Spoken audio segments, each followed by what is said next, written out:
25 წელია ჟურნალისტი ვარ და პირადად მე ასეთი მძიმე სურათი არ მინახავს, როდესაც გლდანის ეკლესიაში მოხდა ის, რაც მოხდა. მე არ ვლაპარაკობ ახლა იმაზე, ვასილ კალავიშვილის მოქმედებები მომწონდა, ან არ მომწონდა, ან ვინმეს მოწონდა, არ მოწონდა, მაგრამ ფორმა თვითონ რაც იქ მოხდა, იმ ეკლესიის კარის შენგრევა, იმით რა ქვია, დიდი მანქანით არ ვიცი რა იყო, კამაზი ქვია თუ რა, სატვირთო მანქანით შენგრევა, იქიდან კალავიშვილის სრული ამ სიტყვის მნიშვნელობით იმ ფორმით გამოყვანა, რა ფორმითაც გამოიყვანეს და ძირს დაყრილი ხალხი და ცემა იმ ისეთ მდგომარეობაში იყო, ისეთი დასისხლიანებული იყო ხალხი, რომ მართლა არ ვიცი, ჩემს პროფესიულ საქმიანობაში მე ეს არ მინახავს. ასეთი თემების გაშუქება დიდხანს ვერ აიტანა მაშინდელმა ხელისუფლებამ და ერთ მშვენიერ დღეს უკვე 2004 წლის 18 თებერვალი იყო, მივედით დილას სამსახურში და რაც ხედავთ, ტელეკომპანია იბერიის შენობაში შესული არის სპეცდანიშნულების რაზმი. ჩვენ შენობაში არავინ არ გვიშვებს. იბერიაში შესვლის პარალელურად შევიდნენ გაზეთ ახალ ეპოქაში და საინფორმაციო სააგენტო მედია ნიუსი, ეს იყო ერთი ჰოლდინგი ჩვენი.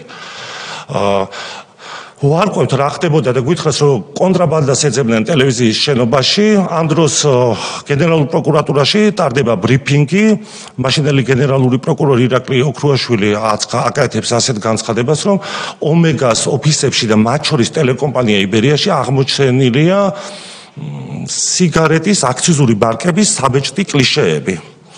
თუმცა კონკრეტული ვიდეო მასალა არავის არაფერი არ წარმოუდგენია, მხოლოდ და მხოლოდ აცხადებდნენ ამას.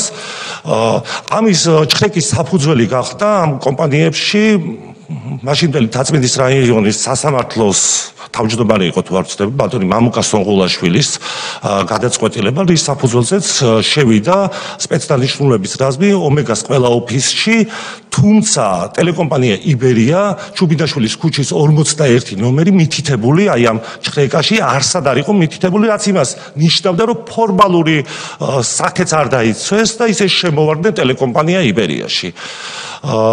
იქ პრაქტიკულად ისეთი სიტუაცია იყო, რომ ქვეყანაში ოპოზიცია პრაქტიკულად დარჩენილი არ იყო, შევარდნაძის ხელისუფლება წავიდა და რამდენიმე ოპოზიციონერი იყო.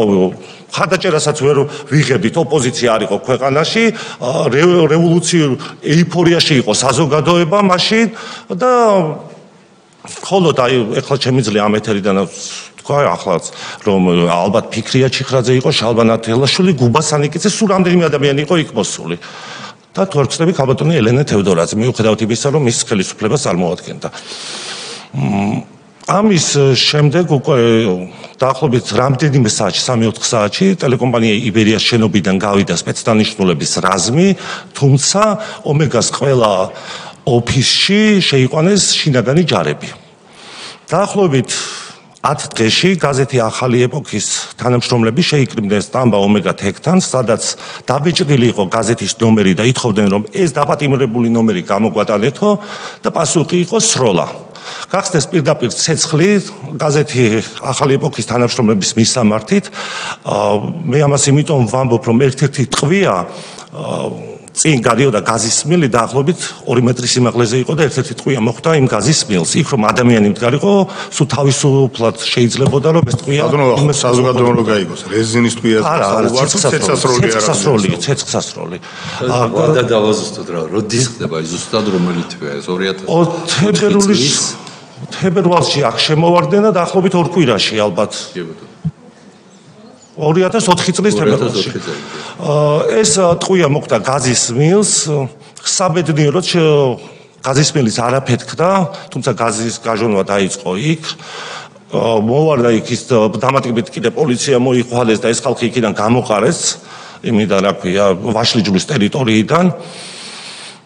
ამის შემდეგ უკვე ისე გაგრძელდა სიტუაცია, რომ დაახლოებით 2-3 თვეში კონკრეტული რიცხვი აღარ მახსოვს, გამოგვიცხადეს არქის დამფუძნებლებმა, რომ ტელეკომპანია იბერია ვეღარ გააგრძელებდა მუშაობას და ტელეკომპანია დაიხურა.